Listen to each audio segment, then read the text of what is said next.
Nani? Beka. Mbagala. Mzee. Karibu bwana. Asante bro. Niambie. Hapa nyumbani bwana, ukiingia tu. Karibu da. Kwani uko na mwenzako? Dadangu bwana. Maraba. Dadangu kabisa wa pekee huyo bwana. Dada yako huyo? Kabisa. Damu yangu. Fresh lakini. Poa. Mbona na mabegi? Bwana mimi ni matatizo. Huyu dadangu nimemleta hapo kati na hata kama siku 3. Somo. Tafadhali bro. Tafadhali naomba bro. Beka. Unajua hapa ndugu yangu, unajua mimi naishi peke yangu. Najua Beka. Lakini kumbuka nimezunguka kote bro, nimekosa msaada bro. Naomba tafadhali bro nisaidie. Dadangu kete kama siku 3 mimi nitarudi nitamchukua. Please bro. Nipa mitihani Somo wewe. Wewe ndugu yangu bro, tunatoka mbali. Naomba tafadhali bro nisaidie. Waendapi? Nimepigwa simu Nairobi dakika 2 nimeitwa, lakini kama siku 3 4 nitarudi. Kwa hiyo siku 3 4 tu. Ukae naye please. Sawa dada. Huyu ndio yule mwenye nimekwambia. Kwa hivyo be free hapa ni kama kwako. Sawa dada.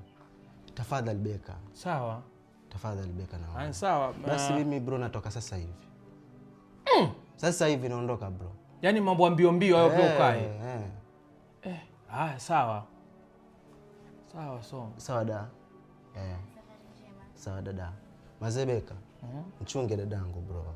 Yuko mikono salama. Huyu kama yuko nyumbani Somo. Wewe hata ukikaa mwaka huko kuna shida.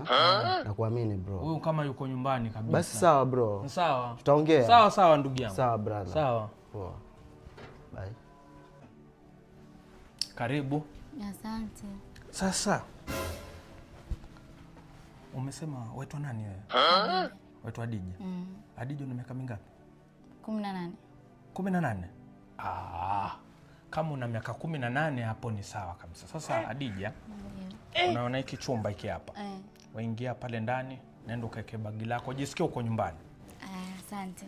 Sawa, karibu mama. Umesema una miaka mingapi vile? 18. 18?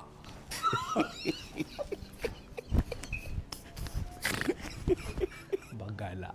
Bagala taka kulaumu yu Bagala wallahi.